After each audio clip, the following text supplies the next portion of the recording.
Fearless. Chase. Bold.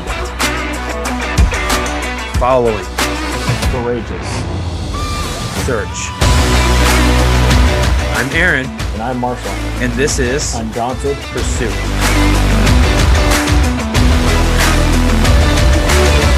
All right, here we go. Gotta love technology. And that seems to be the common theme on this podcast. Always battling technology. Sorry, I just got a text from a part of my CR group asking if I was busy. I said, yes, just started a podcast. It's been a crazy busy day. Oh, I know it. Hey, guys, if you're just joining us, welcome back to Undaunted Pursuit Podcast. Glad to have you guys here. Yes, indeedy. Senority. Glad to have y'all back. That's right. Oh, man. And if I sound... I should sound a little better at least, huh, Marshall, since we last talked? You do. You sound a lot better than when we last talked. Excuse me. Yep. Yeah, so we needed those couple of days to get my voice back a little bit. Yeah. I don't know. Get the old vocals I'm blaming it on the government. Who are you blaming it on? The government. Government's making us sick. I agree. I blame it on the government now, too. I mean, but hey. You got COVID, you got trains blowing up, you got bad chemicals seeping into the earth and water, you got acid rain raining down on vehicles and cars and people. People are deforming and turning into aliens. You got UFOs flying around in the air. We're in the Twilight Zone over here. That's right. That's right, and you forgot the what did Ashley show me the other day? Oh, it's some sort of like new drug now that is causing people to act like zombies. So who knows? Maybe the government's putting that out too. I don't know. I'm gonna have to go back and watch some Walking Dead. Right. Oh shoot! Well, hey, I have a question for you, Marshall. Do you prefer? This is kind of off topic now. We're moving on. Do you prefer coffee or tea? Because I've been drinking here lately. I've been drinking a lot of tea lately. I prefer coffee. Now, it depends on what time of day. If it's in the morning, I'm gonna have coffee. Mm-hmm. I've never been a tea guy in the morning. I'm not gonna have my tea and crumpets in the morning, but I will have my coffee. But throughout the day, I do love some tea, especially like if it's during like with a meal or something like that, like lunch or dinner. I don't have it a whole lot, you know. I mean, we get it when we go out and about occasionally, and but I prefer coffee. But tea is so good. I'm a big more tea specifically. Guy too. Oh man, yeah. Well, who doesn't love sweet tea? But what I was talking about was like hot tea, where you got to steep the tea bags and stuff like that. And I've been making a lot of that because I've been kind of sick. So if I sound a little funky, it's because I got this cold, I guess, whatever. But yeah, anyway. You got that government cold. That government cold. That's right. But yeah, no, I've really been kind of enjoying the tea, but it's been nice to get back into coffee. Sometimes, though, here's what I need something in the morning because so it was probably, I don't know, 4 years ago maybe. I went out hunting and I didn't bring. It was just kind of I'm going out bear hunting and I didn't bring any coffee with me, and I was up on this mountain and I just got this really bad headache. It was so bad that I drove the 4-wheeler down to camp where I was camping, and I just slept the rest of the day. I was hurting. I had just a migraine. And from then on, I started carrying even instant coffee in the truck with me when I went hunting, just because I was literally withdrawing from caffeine. And so I've got to have at least some form of caffeine in the morning, even if it's from sweet tea, whatever, or coffee, or of course now when I the past couple of days that I was drinking tea, I made sure it was black tea because black tea has the caffeine. So I prefer a nice hot tea with some honey and a little bit of lemon if I'm sick, but also like in the evening, occasionally it's nice. But I even enjoy a nice cup of decaf coffee in the evenings just to kind of help me relax and wind down for the night. So I'm all about that tea and coffee. If you live in the South and you don't like tea or coffee, something wrong with you. I'm just gonna come out and say it. There's something wrong with you. well, I'm just going to come out and say that that just kind of solidifies the fact that what we were talking about, I can't remember, a couple episodes ago or last episode, about you being an old man and you drinking decaf coffee at night. I mean, I think that just kind of rounds it out and says that, Marshall, you are an old man stuck in a young man's body. It's true. I think I've been an old man stuck in a young man's body my whole life. Wait till I get old. Oh, right. Right. I'm surprised you don't already. Yeah. I'm surprised you don't already have a. Oh, come on. I already fixed this once. I'm getting ready to go in this. I bet you keep your house at like 80 degrees, like every other older person. When I was a paramedic, we'd go into these houses of these older folks, and man, it would just be so hot inside the house. And speaking of which, I wish it was like hotter it cold. here. I'm very warm-blooded. No, okay.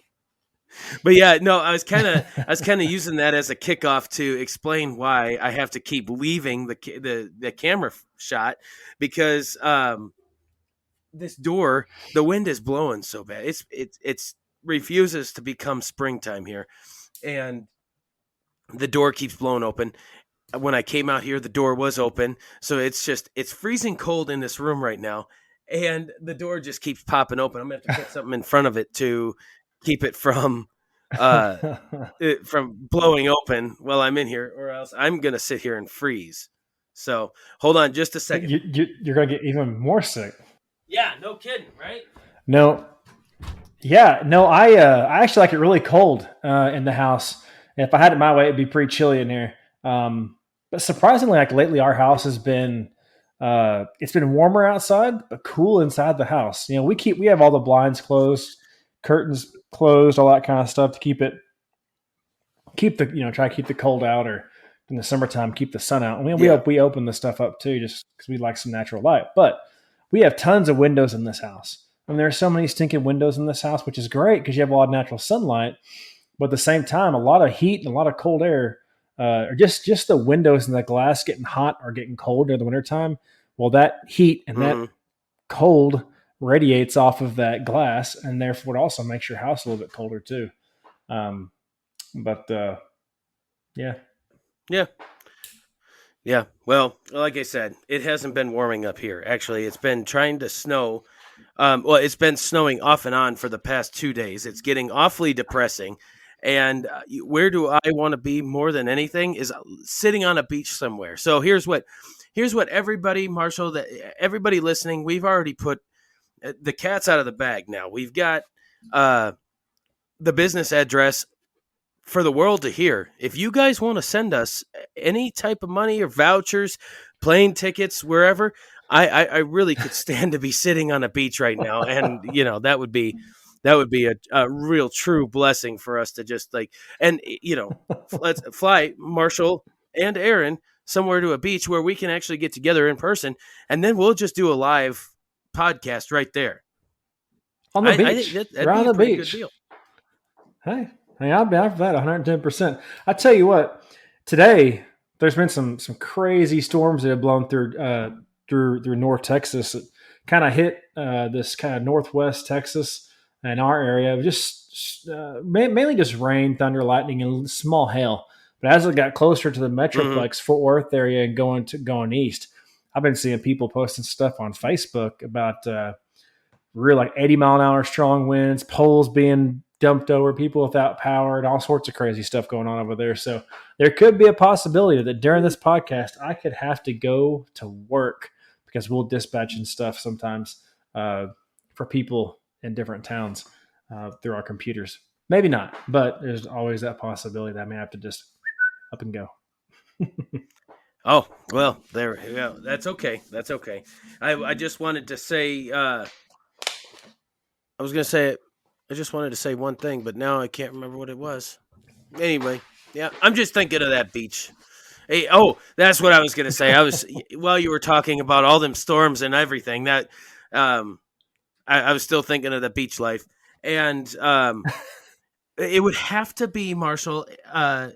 Like always, an audio only podcast. We couldn't do it because nobody wants to see me shirtless on a beach. But I would definitely have to be shirtless on a beach if I was on a beach. But nobody else, the world doesn't need to see me shirtless on a beach. So it would have to be audio only.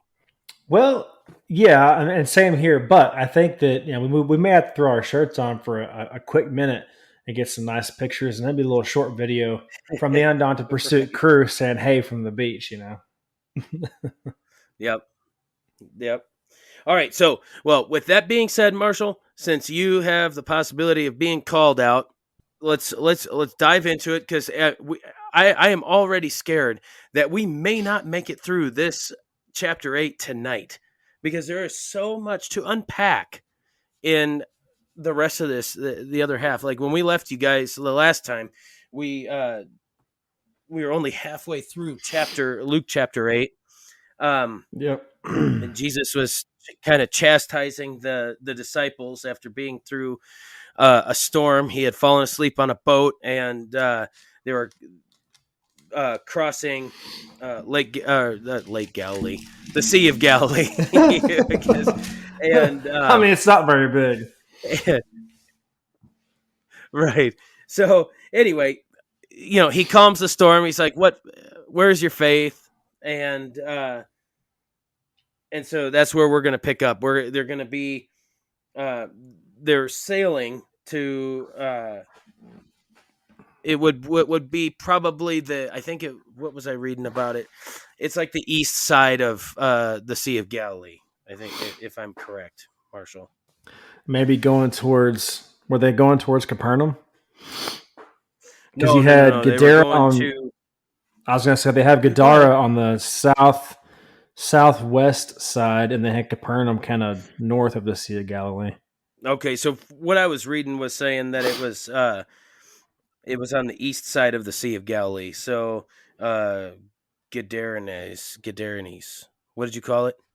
Well, Gadara is on the southwest side of the Sea of Galilee. So I don't know. I mean, I'm looking at this map and I don't really see anything directly to the east. Wait, I'm sorry. Oh my goodness, Aaron, I'm a goober, but I'm an absolute goober. I have my directions mixed up. Oh wow, my goodness. Yeah, so no, it was probably Gadara then. Yeah. Okay. So, yeah, Gadara that's how you say that? That's how I'm saying it. Okay, Gadara. We'll call it Gadara then. Okay, eastern side of Sea of Galilee. This is where they're sailing to. It's a mostly Gentile area, and so Jesus is gonna encounter a demon possessed guy, and so that's where we're gonna start. Marshall, do you want to kick us off on that, or you just want me to get into it? Yeah. Oh, I can get to going on this awesomeness. So I'll just start reading, and we'll just see where the good Lord takes us here. So, like Aaron said, Jesus sends demons into a herd of pigs from this guy who is demon don't get possessed. ahead of yourself now. Well, that's just the title. It's the title of this next little section here. So I'm just reading the Bible. I didn't say it. The Bible did. Don't be mad at me. Be mad at the Bible. Okay. All right. Okay. So it says in chapter 8, verse 25, it says, they sailed to the region of the Gerasene, that G word. Gerasene is, I can't even say it. That's a crazy word. Anyway, which is across the lake from Galilee. When Jesus stepped ashore, he was met by a demon-possessed man from the town. For a long time, this man had not worn clothes or lived in a house, but had lived in the tombs. Oh, that's a period. When he saw Jesus, he cried out and fell at his feet, shouting at the top of his voice. Go ahead. I just wanted to kind of stop you there when you stopped at living in the tombs. And there's a couple of things to kind of point out right there as far as this man. Jesus wasn't searching out this man. This man met him at, when it says there, let me see here. Where was that? Because mine says when Jesus stepped to land, he was met by a man from the city of Gernasa. Mm-hmm.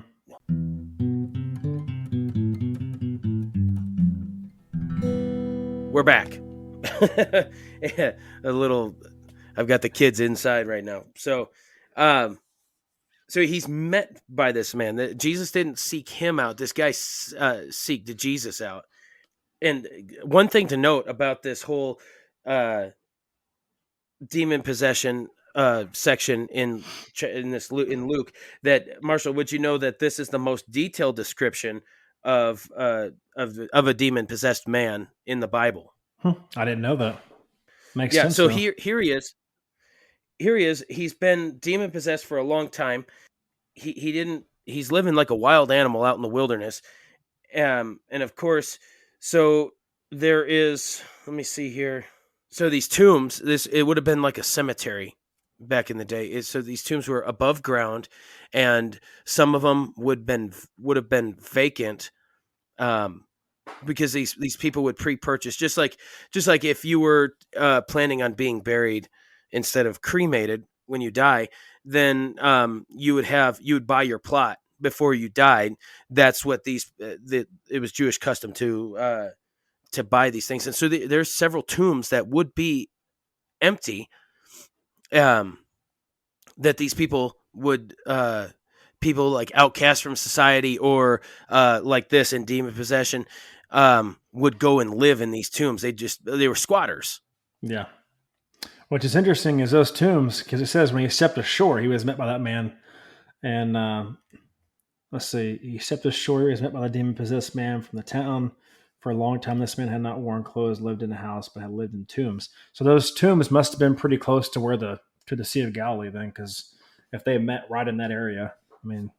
So anyway, I guess we'll go on to verse 28. It says, when he saw Jesus, he cried out and fell at his feet, shouting at the top of his voice, "What do you want with me, Jesus, Son of the Most High God? I beg you, don't torture me." For Jesus had commanded the evil spirit to come out of the man. Many times it had seized him, and though he was chained hand and foot and kept under guard, he had broken his chains and had been driven by the demon into solitary places. Now, before we go into depth on that, I wanted to say in chapter 8, verse 27-28, I think it's very important for believers to recognize that the power of Satan and his demons, it's real. Like that power is real. And I think it's important that we never let our curiosity as Christians lead us to get involved with any type of demonic forces. And if you go over to Deuteronomy 18, 10 through 12, it kind of talks about that as well. Yeah, I like that, because I was kind of reading through that while you were reading that, Marshall. And so let me back up here. This guy obviously had some sort of supernatural strength. Okay, and there's some people that think that the Holy Spirit does the same thing in Christians, that that it gives us some supernatural power or something like that, and that's not what the Holy Spirit does not control the body as like what a demon possession would do. He doesn't. The Holy Spirit does not. It's not like what we're going to see here. So there's a vast difference between the two. So that's one thing that we want to make sure we point out, Marshall. And another thing is this guy didn't start out this way.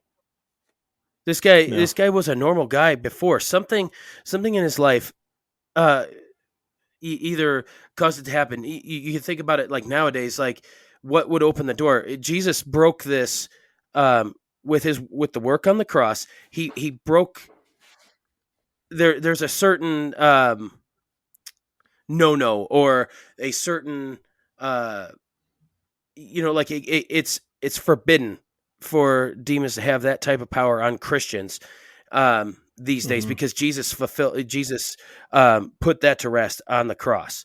And so, but those that don't believe and allow themselves to open that door to these evil things through the use of whether you're kind of searching out like a Ouija board, or Right. if you're diving into those evil practices of magic Like and witchcraft and stuff like there, that. and yeah, and drugs are definitely an open door to allowing those evil spirits to kind of inhabit your life.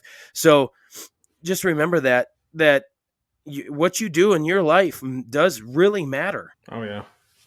It affects a lot of different aspects of your life in a major way if you're not careful, and it can take over and take control of your life in a big way.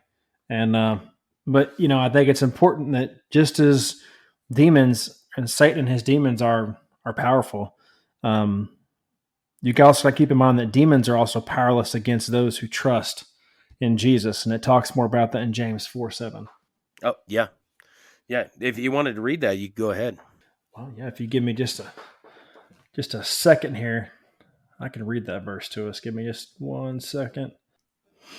All right, it says, James 4:7 says, "Submit yourselves then to God. Resist the devil, and he will flee from you." That's exactly what we were talking about as far as the work that Jesus did on the cross. Yeah. Yep. So you brought up I kind of like how my translation kind of puts it here. Let's see here. Okay, so it says, he shouted loudly, "What business do we have in common with each other? Jesus, Son of the Most High God, I beg you, do not torment me before the appointed," and then in parentheses it says, "before the appointed time of judgment." There, That's important that to last point little out. bit there, it is very important to point out. Now, it took me a second, because initially when I read that, so there's a couple things happening here. The demon inside of this guy is when it resides in a human, it'll exhibit its own personality through the personality of the host body. So you're going to see a couple of things. It says, "Do not torment me," which you can take as the guy was, the human side of the guy was afraid that Jesus was going to hurt him in some way. And that's, of course, the fear that this evil spirit is giving him. And when I read about the demon, initially read this demon calling him using Jesus's full title, the Son of the Most High God, I initially took it as him, like what we had talked about before, Marshall, was that they recognize, of course they know who Jesus is. He's been there from the beginning. And so I initially took that as like, oh, hey, he recognizes them, but then he's what? Let's see here. What business do we have in common with each other? So he's recognized him. He knows that Jesus has authority over him. But then when I actually got to looking it up, he used the full title of Jesus, not only as because he knew who he was, but also to kind of mocking. He's kind of mocking Jesus in the moment. Right. Something that came to my mind while you were talking about how the demons, like you said, the demons, they know who he is. They knew who he was. And, that reminds me, how many times in your life have you heard somebody say, "Oh, I believe in God. I think there's a God," or something along those lines. They're not saved, but they believe in God. Well, just kind of like what Aaron was saying there, the demons believe in God. The demons know who God is, right? So that's why it's so important to not only know God, but be saved by God to become a Christian. Yeah. So take it this way. why does an evil spirit want to inhabit a human? Well, because they don't like the image of God himself. And we are made in God's image. So of course that's why they would enjoy, and they don't want to be cast out of the human body, is because they want to it's here's an analogy for you, Marshall. It's like a vandal wanting a tool to vandalize with, or a murderer wanting a weapon to kill people with. It's the same thing as a demon wanting to possess a person to destroy the very thing that God loves, and we are made in His image. Yeah, the human body is merely a tool for the demons to use. So And so, let's see. Let's move on now. Uh, Now he has already commanding the unclean spirit to come out of the man, for it has seized him violently many times, and he was kept under guard and bound with chains and shackles. Oh, you already read that. we're at 30. Yeah, we're at 30. Okay, sorry about that. Jesus asked him, "What is your name?" Let's stop there. He wanted to. It was common practice for anybody wanting to cast out an evil spirit to first learn its name, because learning its name, you would have more power and authority over Yeah. that authority over that spirit after learning its name. And we're going to see now when he answered legion, because many demons had entered him. Now a legion in Roman would normally be about 6,000 people, or 6,000 men. Not saying that there is 6,000 demons inside of this guy. It's just there were many demons, and Jesus was already aware that there were many demons inside of this guy. And legion was a way to try and intimidate Jesus. These demons were trying to intimidate him, just like a cornered animal trying to make itself look bigger and more frightening. Yep. I like what we're about to get into here. It's gonna get real good. Oh yeah. So here he is. They continually begged him not to command them to go into the abyss. Now stop there. I'm going to. That's why I paused. The abyss. The ABYSS. What is the abyss? It talks about the abyss in Revelation 9:1 and 21 through 3. And 11. And in Revelation 9:11. Yep. Let me pull this up real quick. Give me just a second here.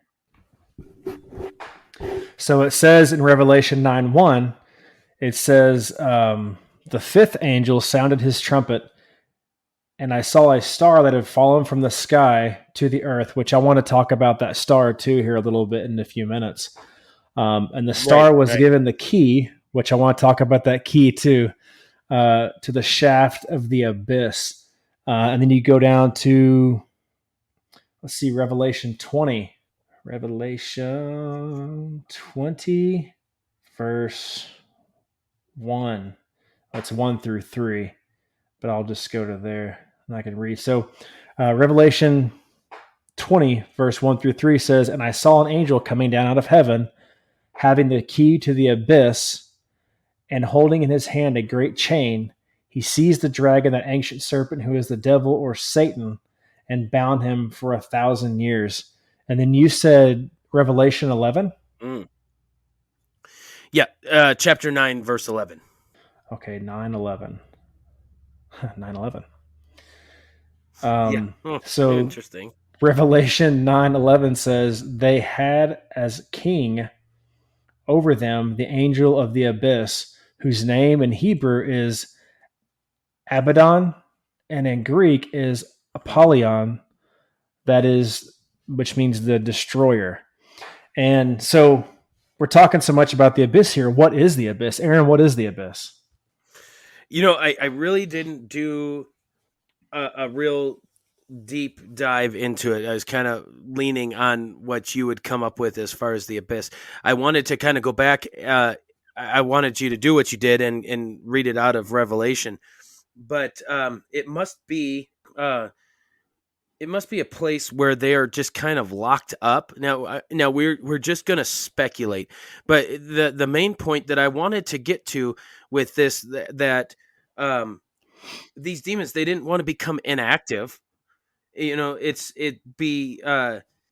like another hell for these demons and the devil to be inactive, or to be not doing anything. That's Well, evil.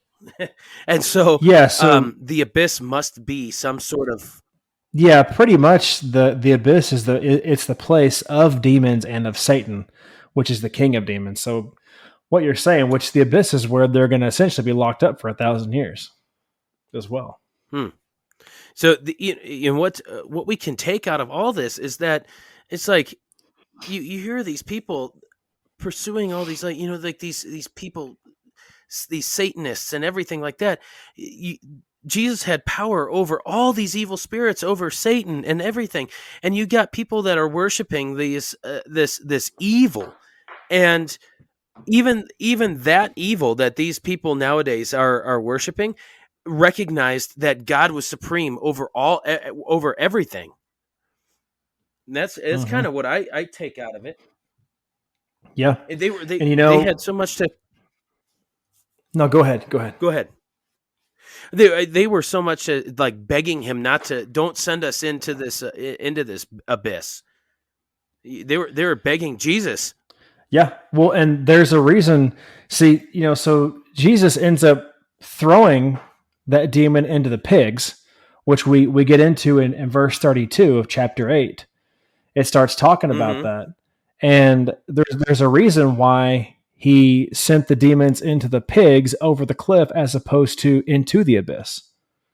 Do you know Right. why he didn't And send them into the abyss?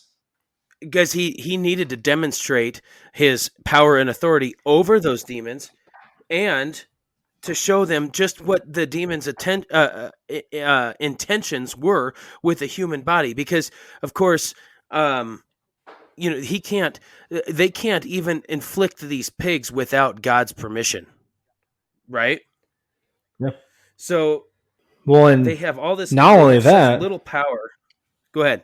not only that, but it wasn't time. It wasn't time for them to go into the abyss, because there is a specific time, like it talks about in Revelation, when Jesus is going to lock Satan and his demons in the abyss for 1,000 years. So it wasn't that time yet. So that's why he threw them into the pigs as opposed to throwing them into the abyss. Mm-hmm. Yeah, and it was also well, like I said, it was to show their effect Yeah. on the swine, because of course I'm trying to find it here. Um, they wanted, okay, so that's what it was saying, that I was reading here, is they wanted to destroy the man just as they destroyed the pigs, but because men are made in the image of God, they could not have their way as easily with the man, but their intention was just the same, to completely destroy him. Mm-hmm.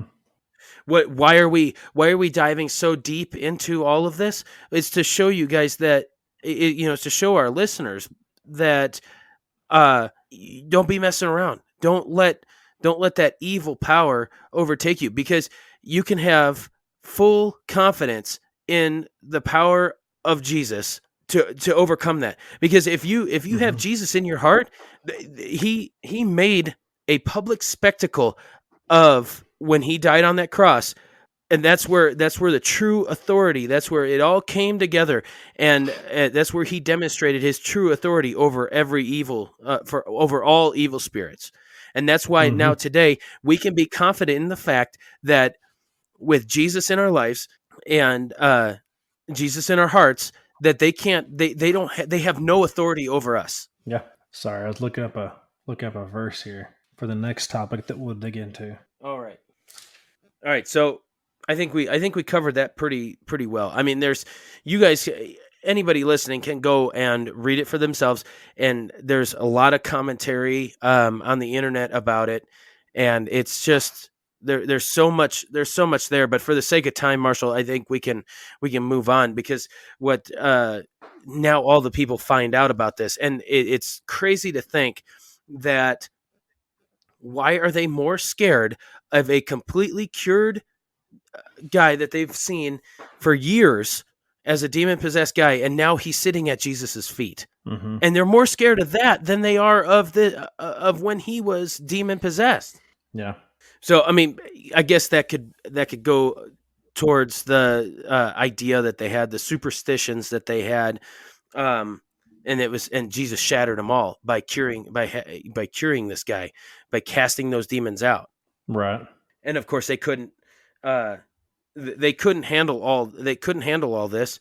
And whether I don't know whether or not they were. It says in verse 34 that when the herdsmen of the pigs that the demons killed when they ran into the pigs, they ran away and told everybody in the city and in the country. So there obviously was not a huge crowd there. So these people are hearing it from these herdsmen, obviously. Mm-hmm. But and what do they do? Here yet again, we see another time where Jesus performs this great miracle, and they're so afraid that they ask him to leave. Yeah, they're like, "Hey, you can go now," because they're like, they don't understand what's going on, so they're freaking out. Yeah, and then we see the man, the previously possessed man, now healed. Mm-hmm. Okay. He not only wants to be with Jesus for what he did, he wants to be with him forever. That's and what can we take from that? That should be what we want in our lives, is excuse me, is to when we finally get redeemed, when we finally accept Jesus into our lives and see the miracles that he does in our lives, we should constantly want to pursue him. We would constantly want to be by his side, to be at his feet, sitting on his feet, learning from Jesus. Well, yeah, and then Jesus goes on to say, instead of, like Aaron said, the guys wanting to stay with him and be with him and follow him and all this stuff, but Jesus says, no, return home and tell how much God has done for you. And then so the man went on his way and he told all over town how much Jesus had actually done for him. So I think Jesus was saying, like, as much as I'd love for you to be here, I want you to go and spread the word. Mm-hmm. Jesus would have gladly. Jesus already accepted him. Jesus by curing him from his possession. He loves him. Him sending him away is not a shot at the guy. It's not that Jesus doesn't want him to be with him. It's that there was work to be done. You got to remember that when we started this episode, that or at this last half of chapter 8, that they were in a fully Gentile country. So there is work to be done by this man. Yeah. This guy can go out and now tell everybody, all the Gentiles, because that's what Jesus' job was, is to continually graft these Gentiles in, or us Gentiles, better yet. Yeah. So now we go on to verse 40, and this starts to talk about some more miraculous things that Jesus is doing for people. So now in verse 40 it says, "Now when Jesus returned, a crowd welcomed him, for they were all expecting him. Then a man named Jairus, a ruler of the synagogue, came and fell at Jesus' feet, pleading with him to come to his house, because his only daughter, a girl of about 12, was dying." So I wanted to point something out there. So Jairus, he was a ruler of the synagogue, and back in that time, synagogue rulers, it was very unusual for them to, they're very respected. They're very, highly respected people, but it's very unusual for them, for a ruler, to fall at the feet of an itinerant. I can't remember what that word is. Pretty much to fall at the feet of a preacher. But because of Jairus' faith, Jesus, he honors him, and then Jesus restores his daughter's life because of his faith. And there we go again, Aaron. We're getting back into faith and how important that faith is, to have that faith in Christ. Yeah, just seeing we see that through all the gospels, and for through all the Bible. And it's like I was with a friend last night doing a Bible study, and it's funny how everything revolves around faith. We have got to have faith. Well, it's not the fact that he asked Jesus. It wasn't the asking, it wasn't the question, it was the faith that healed his daughter, and Jesus saw that faith, and so because of his good faith, Jesus healed the daughter. Yeah, and you're fun. It's we're getting a little ahead of ourselves there, because on his way there, here we are, daughter's dying, and Jesus gets stopped up. You can only stopped up by this woman that's been obviously had a bleeding problem for quite a long time, for let's see here, 12 years. And she has spent all of her money on physicians and healers and everything. And so they're on their way. You can imagine that Jairus, let's see here, Jairus had what was he feeling? It's like, hey, we got someplace to be. My daughter's dying, and we're gonna get stopped up by this. But this lady, while we're on the topic of faith, Marshall, this lady's faith was just as powerful as Jairus, the synagogue official, recognizing that Jesus, he already had the faith that Jesus can heal. And Yeah. this lady, all she wanted to do was touch Jesus's robe, because she had enough faith that even just being near him, in his presence, close enough to him to touch his robe, that she would be healed. And and Jesus has so much power that when she touched his robe, he felt that immediately. He felt the healing power amongst this whole crowd that they were walking through, because of course, there were people, Jesus is a big deal now. And so, oh yeah, they were shoulder to shoulder. Who touched me? It was like, everybody touched you. Yeah, people are bumping into you like crazy here, Jesus. He's like, no, I felt something. Yeah, he felt that power go from his body. And he says that. He said, someone touched me. I know the power has gone out from me. And of course, the God in flesh.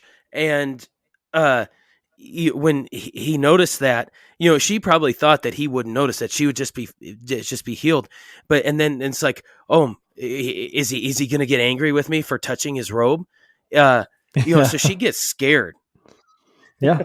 Well, she soon realizes that she can't go unnoticed, and then so she what does it say? The woman, seeing that she could not go unnoticed, came trembling and fell at his feet in his presence. Of all the people, she told why she had touched him and how she had been instantly healed. And what's interesting is it wasn't it wasn't the fact that she touched his robe. It wasn't the robe that healed her. It was her faith in Jesus, that she knew that Jesus could heal her. Yeah. Yeah. Hold on just a second. Let's take a break.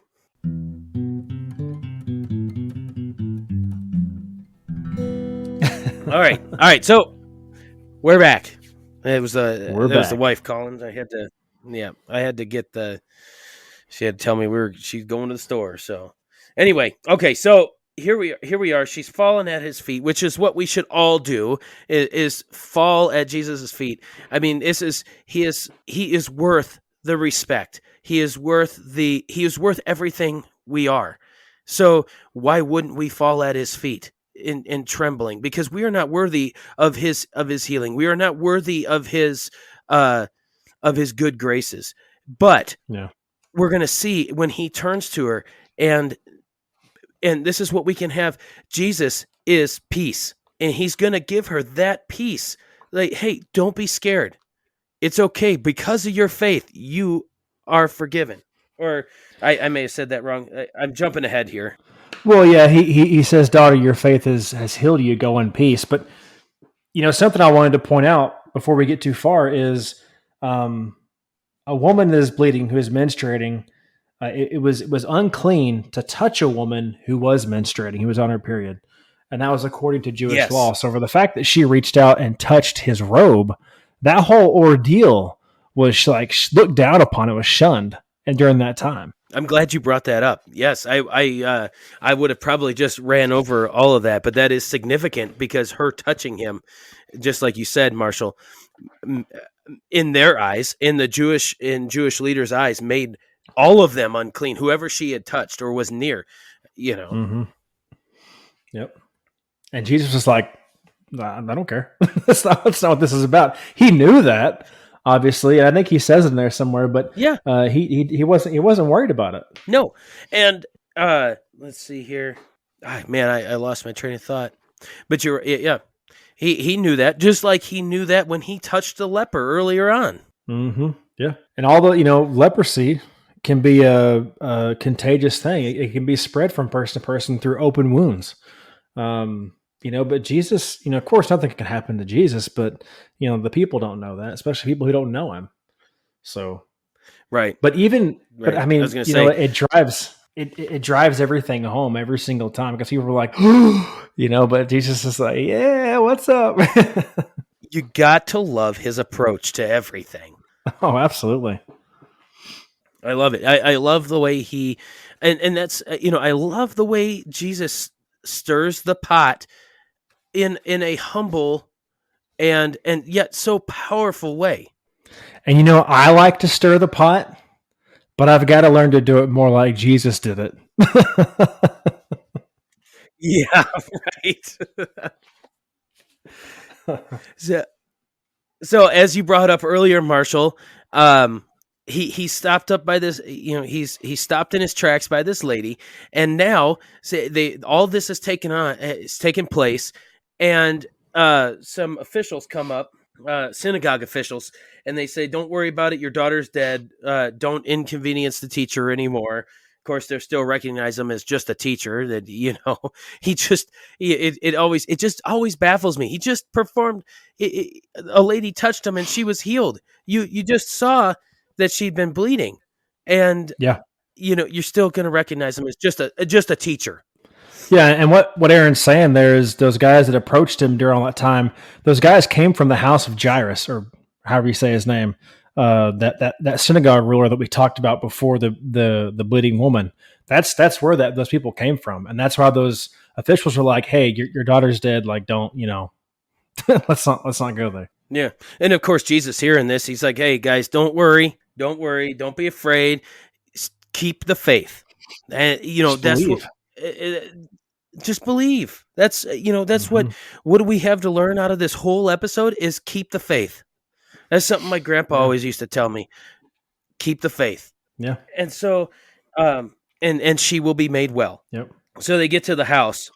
And here's another significant thing. He only allows Peter, John, and James and the father and mother, of course. Yep. Why not the father and mother?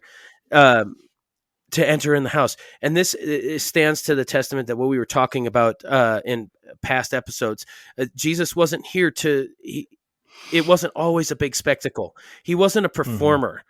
He was here for a specific reason. Yeah. And so that's why you see him doing this in in a more intimate, private setting now to go in and heal this girl. Yep. Verse 52. Now they were all weeping loudly and mourning for her. And I joked with you earlier about this, Marshall, that that when somebody died in the Jewish culture, they would hire. There were people that were hired to come and just wail and moan and cry. They were just hired to sit there and do this. Yeah, they're wailing women. Yeah, I'd probably play music or whatever they did, but they were just there to wail over the mourning the dead body, even though they probably didn't even know this girl. Yeah. Well, they did the same thing for Jesus when he was put in the tomb. Oh, did they really? Yeah. Yeah. It actually brings me back to the little rabbit trail when I worked for The Promise in Glen Rose, Texas, back in like 2001. Towards the end of the show, when Jesus is after he's crucified, he's put in the tomb. There's women outside the tomb, and they're wailing and wailing and wailing. And then eventually, he rises from the tomb, and But yeah. I had a buddy that worked on that. Speaking of which, we're going to deviate for just a second. I had a Recently, in buddy. the past few years. Oh, did he really? Yeah, he was. He was in the past few years. He was involved in the Promise and Glen Rose, because I saw pictures and I saw him on there, and I was like, "What?" I was like, "What is he doing down here?" Yeah, and I had reached out to him, but he never said anything. I don't know if he didn't remember me, maybe, or whatever, but I knew who he was. I think he was helping direct things or whatever. Yeah, he was. I don't know, some big shot in the production, I guess. But, something like that. Yeah. Yeah. So anyway, of course, Jesus coming in to this house, and all these people are wailing and moaning, and it was probably a big spectacle, and he's like, "Guys, calm down." He's like, "Don't worry about it." He's like, "Stop what you're doing." He said, "Don't weep. She's not dead. She's just asleep. She's just sleeping. I mean, let her sleep. Why are you making such a big commotion here?" I mean, think about it. Your child, you're a parent. Your child is dead. You are an emotional mess. And here comes Jesus, and he's like, "Stop wailing. Calm down. Chill out. Look, she's not dead. She is just asleep." I'm sorry, what? That probably would have been my response. Yeah. Excuse me? So what does he do? He takes her by the hand, and he says, "Child, arise." Mm-hmm. I love it, because it's, the power he's got just to speak it and make her rise. Mm-hmm. And it says, and her spirit. Go ahead. No, go ahead. That's what I was going to say. No, go ahead. I'll let you do it. No, what Aaron about to say in verse 55 there, it says, her spirit returned, and at once she stood up. I just love that mental image that creates. She was dead. Jesus says, "My child, get up," and her spirit returns. That right there tells you that when you die, your body is left behind, which is why your body is just whatever. It's a shell, and your spirit goes to heaven. So, yeah, exactly. So her spirit came back. I mean, think about this. From heaven, come back into the body. I mean, yeah, it's a big deal. That's a big deal. Well, and you can imagine as a parent, how if they weren't truly believing in Jesus before, done. Believer, automatically, forever and ever, done. Yeah, you know it. Oh, 110%. Or honestly, it probably, I'm sure it went this way too. It could have gone the exact opposite, and people could have been freaked out like they were in that one town when they told him to leave. But I think for me, I'd like to think that I would be like, yeah, I'm here for this. Yeah, and then he tells them not to tell anybody. Who wouldn't want to just scream it from your rooftop that Jesus of Nazareth healed or brought our daughter back to life, brought our kid back to life? Why? That would be so stinking difficult. Yeah, but there's a reason why he didn't want them to go and do that, because Jesus didn't want to be known as just a miracle worker. He wanted people to listen to his words that would heal their broken spiritual lives. So there was a reason behind that. He, like you said before, he wasn't a spectacle. And it wasn't, and it wasn't necessarily his time yet. Like you can imagine that even more word of this getting out would set off the infuriate these officials, these religious leaders of the time. And it wasn't time yet for them to be completely mad. So, man, what a good chapter. Oh, I absolutely love it. I mean, there's so much good information there. And this is, I'll admit it. I've been one to not really dig into God's word, this deep. I love reading God's word, but I've never really, I've done it and I do it from time to time. But man, when you really take the time to dig into God's word, to read the information below, and that explains and that breaks. So that's why it's so important to get yourself a good study Bible, so you can study God's word and you can learn and understand everything that's going on, because there's more than just what scratches the surface right there when you read it. It's easy to read through something and skim over it.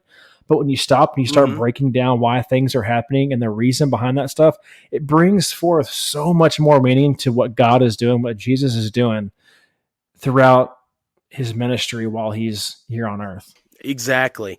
And I heard it put this way, Marshall, that if while reading through the scriptures, if there's something that you don't understand, stop right there, go look it up, go research it, and then move forward, because it's going to open your eyes up that much more. There's a lot of really good commentary, a lot of really good breakdowns of this stuff, of the scriptures by people that know a whole lot more about it than we do. And all we're trying to do is kind of add a little bit of our interpretation of it, and the most importantly, trying to point people to Jesus, and get them to see how he lights a fire in our lives. Absolutely. And reading the Bible is not a race. It's not a sprint. It's a journey. It's something that you need to take your time. Look, Jesus is going to come back for us. He's coming back. We don't know when, the time, day, hour, anything like that. So knowing the fact that we don't know when he's going to come back for us, why not just take your time? Just take your time, digging into the Word, reading through it. And if you haven't read through the whole Bible in your lifetime, so be it. That's okay. Pretty sure Jesus isn't going to be like, you didn't read the whole Bible. No, man, look, I was digging in, and God's going to honor that. He's going to love you for it. Yeah. Because you're still spending time with him in the Spirit. Definitely. All right, man. Well, there it is, chapter 8. I wasn't sure we were going to make it through all of it, but we did. We conquered. Yeah. So, all right. Guys, you guys need to get on Apple Podcasts, iTunes, whatever it's called now. Give us a good rating and review. Write us a review. We'll read it live here in the episodes. If you give us a good rating, it helps us in the stats and helps us get it noticed better. Share this podcast with somebody this week. Check us out on all the social medias. We're on Facebook, Instagram, Twitter, and what else, Marshall? That's it. And of course, you guys can always send us a nice little email. We love to hear from you guys. We love to hear your take on the scripture that we're reading, questions, whatever it may be. We want to hear it. Aaron, what is that email address? It'd be mail@undauntedpursuit.com. Send us anything. We want to interact with you guys. And of course, if you guys want to send us goodies or whatever in the mail, the business address, P.O. Box 92, Grangeville, Idaho, 83530. We'll keep putting it out. Coffee, tea, snacks. Yeah, exactly. Coffee twice. We'll take it. Any donations you guys want to send our way? Hey, we'll take those too. We'll have something. Oh, Marshall, before we leave, we have a heat press, for making swag for this podcast coming. Ashley is getting into screen printing and all, whatever that is, shirt making, cups and all that. So hopefully here very soon in the near future, we will have, as soon as that heat press arrives, we will have some Undaunted Pursuit swag that we can offer to our listeners, and hopefully start making and offering some swag bags for those reviews that you guys leave on iTunes, or of course you can give us a 5-star rating on Spotify as well. Anything to help boost this thing up. We want to share our success with you guys, and we most importantly want to spread the gospel of Jesus, the good news of Jesus, to as many people as possible, because he's made a huge difference in both of our lives, and 100%. We want you guys to experience that as well. Mm-hmm. It's fun. It's a journey, guys. You don't want to miss out on what God has for your life. I promise you, you won't regret it. I'd rather you die having accepted Jesus Christ and there be nothing on the other side than die and not having accepted Jesus Christ and get to the other side and there be something, and you have to miss out on that because you made the decision not to. I know there's something on the other side. I know God is waiting for us. It's going to be amazing. So why not just hop on the bandwagon? You're missing out on a good time, I promise you. That's right. Hey, and as our abbreviation of this podcast, up, we're going up, and we want you to come with us too. So there you go, guys. Thanks for listening, and we will see you next time on Undaunted Pursuit Podcast. See you guys. Adios. You've been holding on for way too long. You're at your weakest, but you're trying to look strong. Who do you think you're fooling? He sees it all. It can be so confusing when your back's against the wall. Oh, come on now, people, meet me at the steeple and leave all your worries behind. Dip your toes in the water, lay down all your problems when you're gonna finally give up the fight. Let's go to the river. It's not about religion, it's all about a friendship with Christ. So come on now, people, meet me at the steeple. Oh, come on now, people, meet me at the steeple.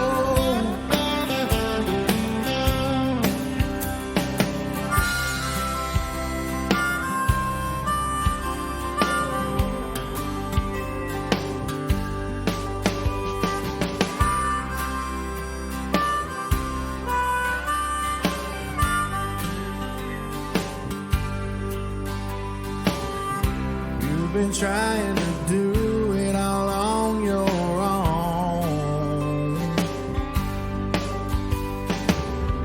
Tell me, how's it working out? Going at it all alone. Why would you even try it? Why do you keep denying that your soul is going out?